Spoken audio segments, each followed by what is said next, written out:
Okay. Cool. So let's just get started. So tell me your name. I'm Roz the Diva, Yes. Where are you from? Brooklyn, New York. All right. How did you get started with pole? I started pole in October 2007 because it was a class on the schedule at my gym. And when I started, I had zero athletic experience as an adult or zero gymnastics, no dance, no nothing. So I started just because it had dance in the title and I really liked to dance. But that's about all she wrote. The first class got my ass kicked and handed to me Yeah. like so many other people, and it was hard as hell, but I was also in love at first sight. So I Wow. haven't looked back since. So I consider you a pole legend. What do you think you're both best known for? I would say I'm probably best known for teaching plus size pole dancers Hmm. and trying to make pole as inclusive as humanly possible. Yes. So I know I'm certainly not the only person with that same mission, Correct. certainly not the only one who is doing that, but I think that's what I'm best known for. Okay, cool. What's that one moment or accomplishment in your journey that you're especially proud of? I'm especially proud of the first crop of students that I ever taught. Teaching them how to climb was a big deal. I remember this is way back. At this point, we're talking about April and May of 2010, 2011? 2011. And it was my first crop of students, and I still remember when they yelled out to me from the top of the pole, Roz, we did Yes. it! And that was one of my favorite teaching moments ever. And it's probably one of my most impactful pole moments that's ever happened. Awesome. Yeah, I feel that. So I remember discovering you. I started pole and I was trying to find people who look like me. And Mm-hmm. then I stumbled upon you and I met you at PoleCon.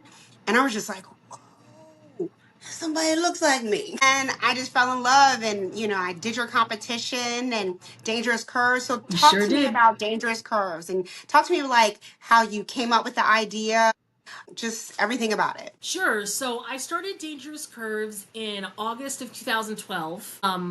And I started because I was very fortunate at that point to have been invited into a number of different pole circles Hmm. and performances, but I always felt like I was the only one who looked like me when I was there Hmm. because of my size. And it was lonely, to be honest, and I was like, I Yeah. know there's got to be more people out there, so I figured, my studio owner at the time let me run wild, basically, and I was like, can I just do this thing here? Right. And she said yes, and the rest was history. So I remember that first Dangerous Curves. It was you, it was Curvy Diva, it was Yeah. Zach Von Gaga, Yes. it was Lulu. Hmm. Was Vegas in that first? Yes, Vegas She was in the first was. one She too. was. Yeah, and at the time, it was the first plus size pole event Yeah.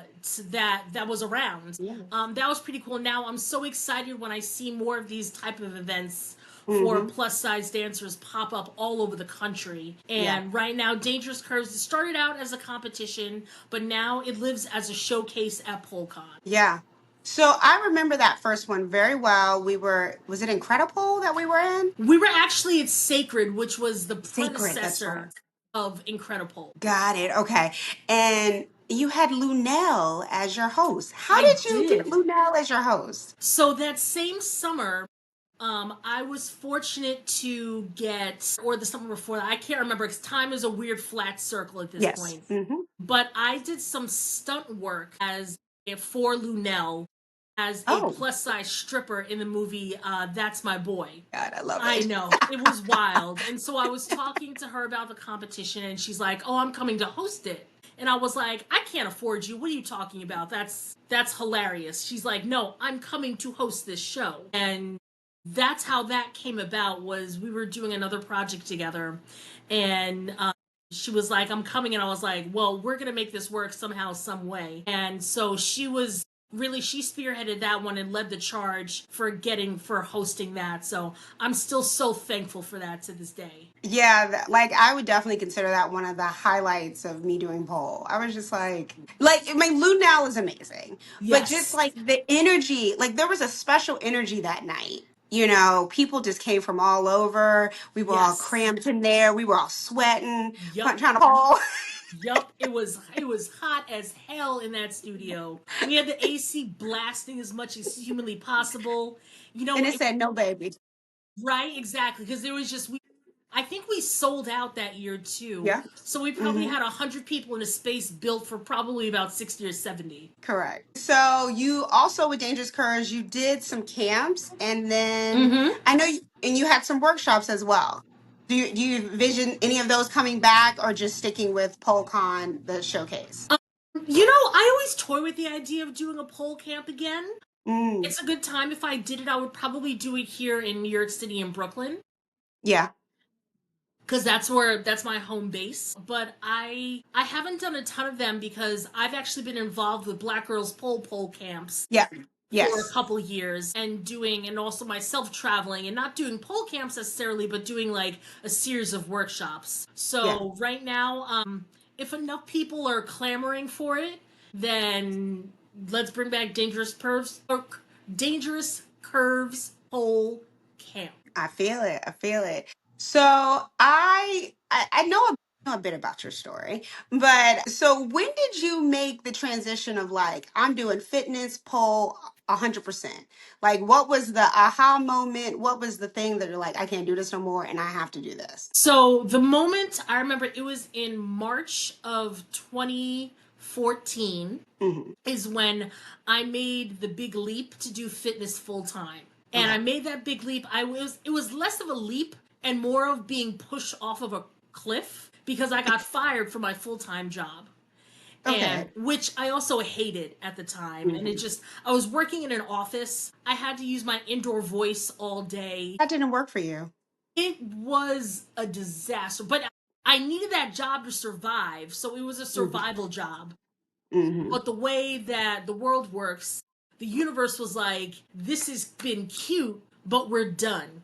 And at that point, I toyed with the idea of doing fitness full time and like quitting my job, but it didn't seem safe. And Yeah. so I didn't want to do it because I like safety, especially New Hmm. York rent requires some sort of financial stability and safety. Correct. Correct. So, and also at the same time, things really just lined up because I ran into a little bit of life insurance money from a Oh. family member who had passed away. And so I had a couple months worth of cash Hmm. kind of saved up. And I also had the attitude for it. I was like, let's just do this. And so when I got fired, it's what should have happened. I was also screwing up big time at that job. So I don't blame them for firing me.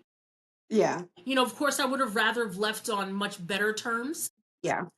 but shit happens sometimes. So that's how I got into fitness full time, and then I started doing stuff outside of pole almost Hmm. immediately because I knew that doing pole alone wasn't going to be enough to sustain a full time fitness career. Yeah. So that's how I got into doing personal training and doing group fitness classes and stuff outside of pole.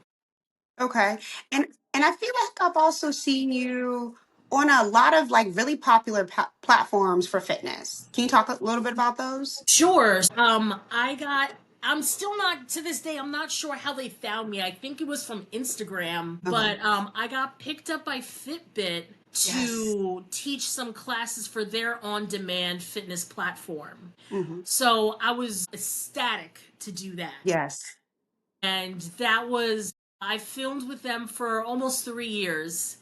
And Wow. yeah, for about two, So three what's the years. time period? What was that time period? Sure. So we're talking, my first project with Fitbit was September of 2021. And then I haven't filmed with them in, I guess, about a year or so. Okay. Uh, their platform, they're doing some changes right now, so they're not Yeah. recording new content, but my Hmm. content is still up and available for anybody on Fitbit Premium. You can go and watch me sweat it out and do all kinds of civilian fitness. Cool. Cool. That's awesome. So what has kept your love alive for pole all these years? Teaching. Teaching Hmm. is one of the greatest things to ever happen to me. And I love it so much. I love coaching people one on one. I love small group training of, up to 6 or 7 people.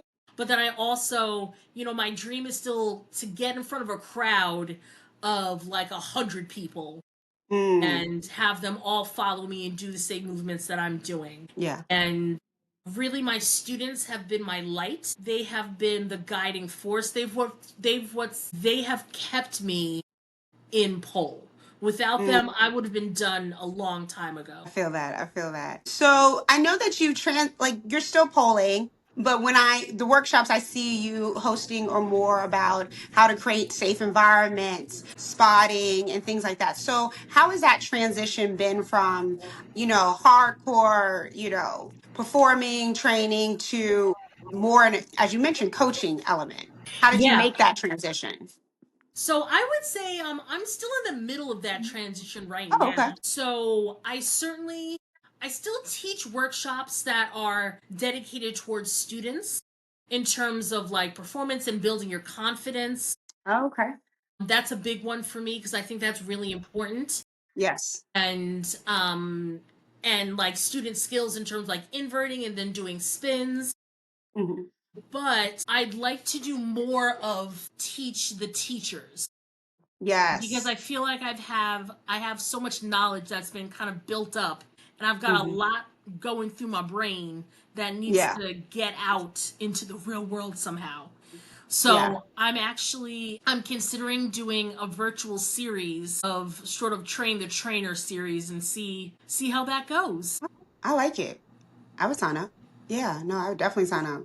So, as a plus size black pole dancer, how do you feel like that's influenced your journey, your visibility, your experience, and your overall connection? I am so fortunate because my body physically stands out from Mm, like 90% of the other pole dancers out there. While for every person who tells me that my size is a problem and that I'm unhealthy and that I'm not going to follow you and that you shouldn't be in a leadership position, I mm. probably got about 50,000 people who are saying Yes. like, "Thank you, Jesus, that you're in a leadership position because we need somebody who looks like us, who Yes. is showing that it's okay to be yourself."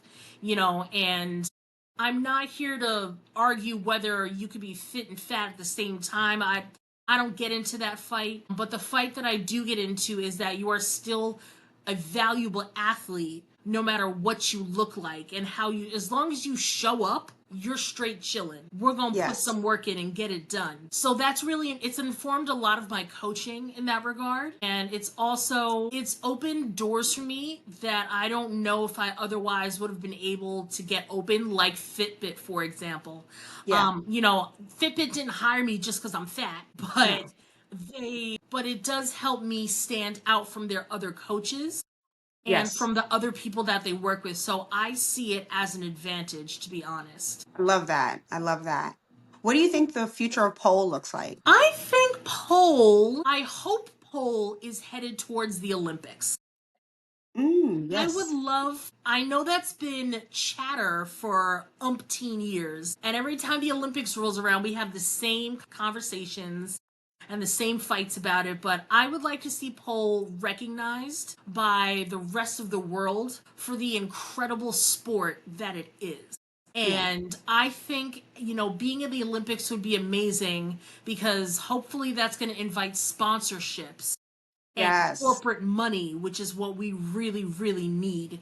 We need a big influx of resources and financial resources for our athletes to share their talents with everybody else.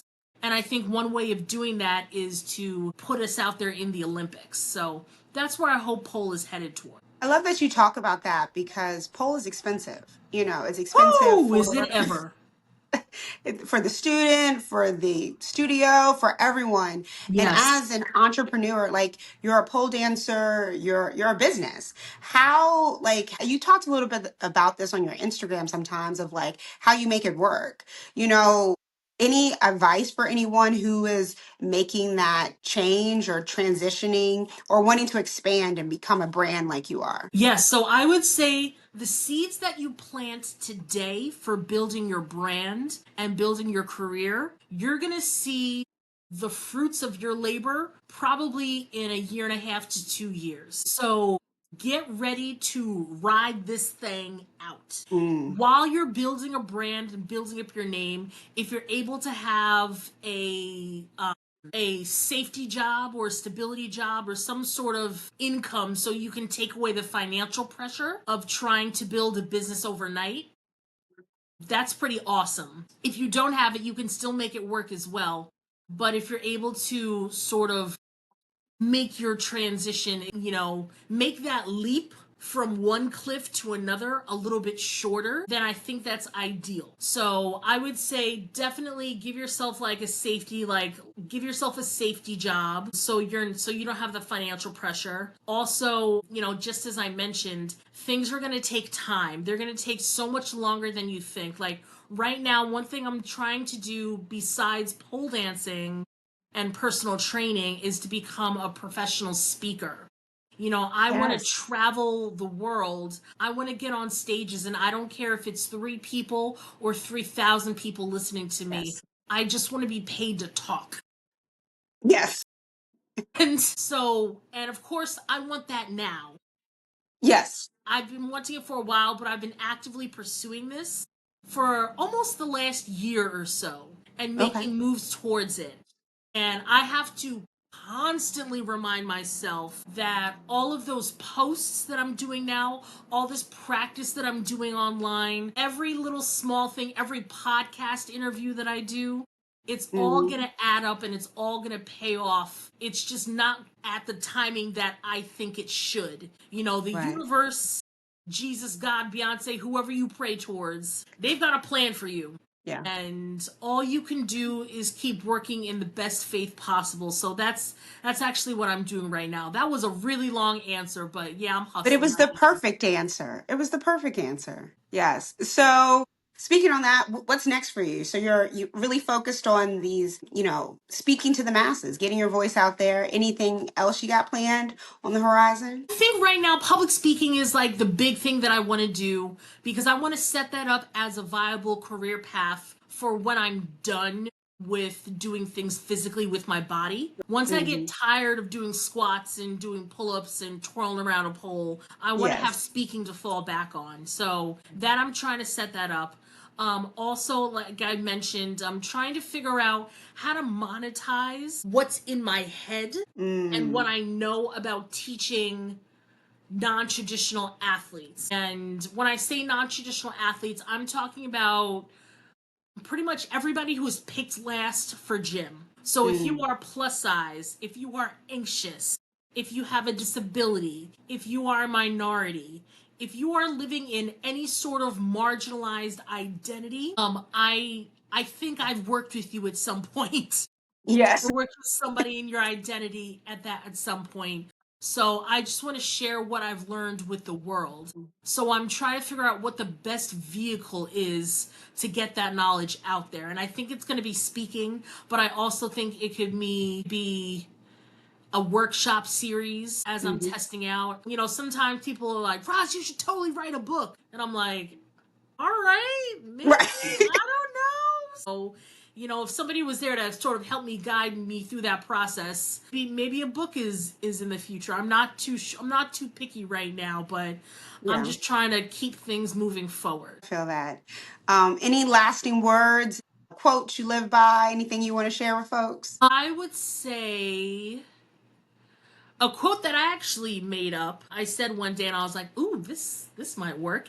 Is speak to be heard. Mm. Speak to be heard, and also something I just thought of 2 seconds ago, dance to be seen. I Yes. know a lot of people, I know it's always, you're told dance like nobody's watching, but I want you to dance as if people care about you and they're excited to see you and that you have something valuable to bring no matter what kind of dance you're doing. If it's a literal dance, a pole dance, that is fantastic. If it is something we're using dance as a metaphor, then go ahead and rock that as well. But that's what I would want to leave people with. Yes. I mean, from the moment that I saw you move and just your presence, I knew that you we're bigger than anything. And I just wanted to be associated with you.